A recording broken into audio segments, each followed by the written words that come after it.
Hi Lifespring kids, I'm Nicola. Welcome back to the Yellow Sofa. Today we are talking all about building. Building things big. I'm talking construction on a massive scale. Making things is pretty fun. You have an idea, you start planning, you get your materials, your tools, maybe even your hard hat and some high vis. When you build something, you need to start with the foundations. What is a foundation? A foundation can be the lowest load-bearing part of a building, or it can be an idea that other ideas are built upon. A principle, if you will.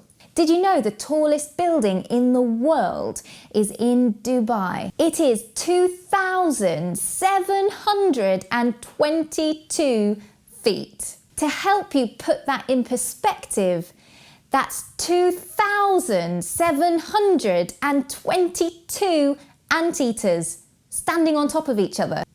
Let's clear that up then. How do they make buildings so tall? Well, it's the materials they use, it's the shape of the building, but probably most importantly, it's the foundations. Foundation! In order to build up, you have to build down into the ground, right down. And the foundations take a long time to put in place because of the huge weight they have to bear. But we're not just talking about building tall skyscrapers. Oh no. Did you know that you are building your life? Yeah, you are. You're doing it. You are shaping what your life will become. When you're at school learning things, you're building your life. When you're discovering new things, you're building your life. Building your life. When you spend time on your hobbies and what you're passionate about, you are building your life. When you make new friends, you're building your life. You are building. Each decision you make is laying a life brick which goes towards shaping what your life will look like. Jesus really cares about what you build because you are so important to him. He wants to make sure that you build your life on the strongest of foundations, a foundation that can take the weight of all of your hopes and dreams. Jesus wants you to build your life on him. Jesus loves to use short stories to help teach his followers. In illustrating the importance of building your life on a firm foundation, he tells a story about two very different builders. I'll show you what I mean. Builder one is the wise builder. He doesn't take any shortcuts. He is meticulous. He double checks his measurements. He loves his toolbox. He's a bit of a pro. Builder two is the foolish builder. He likes style over substance. He watches TV while he's working. He is careless, hasty, and easily distracted. And he doesn't leave the tea bag in nearly long enough. Who drinks that? Builder one decides, even though it's much more effort, he is going to build his house on the rock. He's done his research and he knows the rock will be the perfect foundation for him to build on. Builder two decides to build his house on the sand. It's quicker, it's cheaper, and it gives him much more time to watch his favourite box set. A humongous storm comes along with crazy rain and howling winds. The wise builder's house that was built on the rock stood firm. But the foolish builder who built his house on sand, his house came crashing down. It could not take the pressure of the wind and the rain because the foundations were weak. Jesus' stories are brilliant because they give us so much to think about. So what does the storm in this story represent? The storm in this story could mean when things don't pan out the way we expect.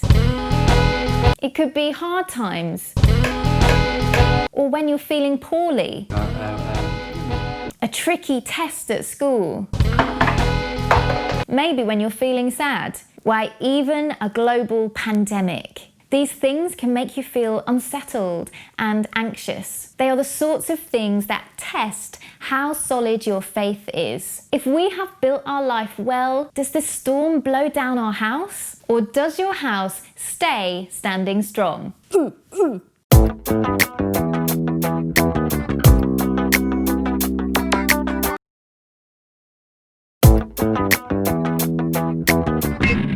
Let's talk about the sand in the story. What does that look like? Well, wet sand can appear pretty firm. It could even seem reasonable to consider building on it, but it's not enough for it to appear safe and strong to build on. It has to be tried and tested. It has to prove itself over time. The wet sand can dry out in the sun. The sea and the wind can move the sand. Sometimes things don't pan out the way you expected. Back a bit, back a bit. Do you feel your faith is strong?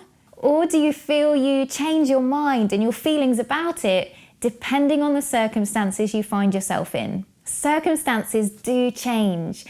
And it's because of this that Jesus knew we needed a strong, solid foundation, a rock, so that our base is secure no matter what is going on above ground.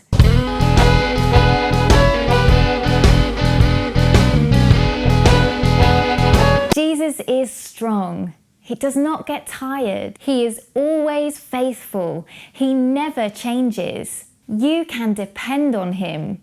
It's because of these characteristics that the Bible refers to him as the cornerstone. What's a cornerstone? The cornerstone is the first stone to be laid when building a house. It's important because it's the stone that all of the other stones or bricks take their position from. If the cornerstone is badly placed, the whole building can be insecure and unstable. And without the cornerstone, the whole building can crumble and fall. The Bible is saying that Jesus can be the cornerstone in your life.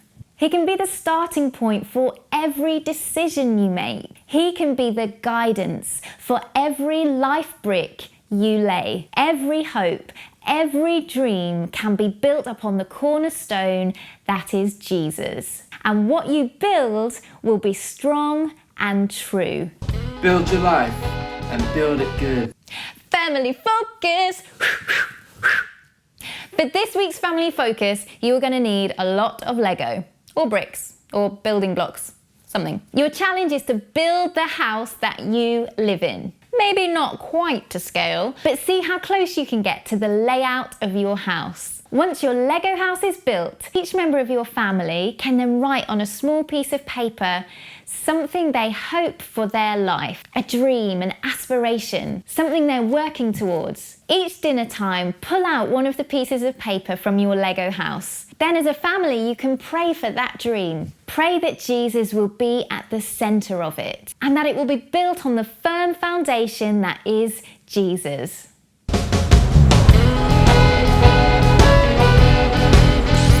We've learnt a lot through this Yellow Sofa series. We've learnt about the importance of controlling our anger, about the integrity of our words. We've learnt about being trustworthy. We've learnt about not seeking revenge, but seeking forgiveness, and that we are loved before we do anything. We've learned to be generous with our time and our possessions, to give Jesus our worries and fears, to be slow to judge others, to treat people how you would like to be treated, and to live authentic lives by drawing close to him. 1, 2, 3, 4, 5, 6, 7, 8, 9, 10. Yep, quite a lot. Jesus spoke with real authority. He is very clear that if you follow his teaching, you will be like that wise builder who built his house on a rock.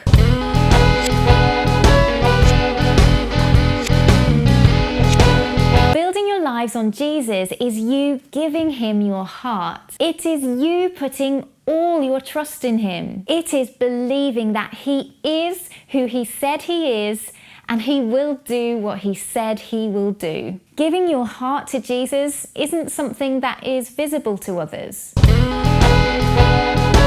It's an internal decision. Just like how you can't see the foundations in a building. They are underground. But what you can see is what is built on top. Lives that are built upon Jesus are strong. They can withstand the storms of life. They can stand the test of time when they are built on Jesus Christ, the cornerstone.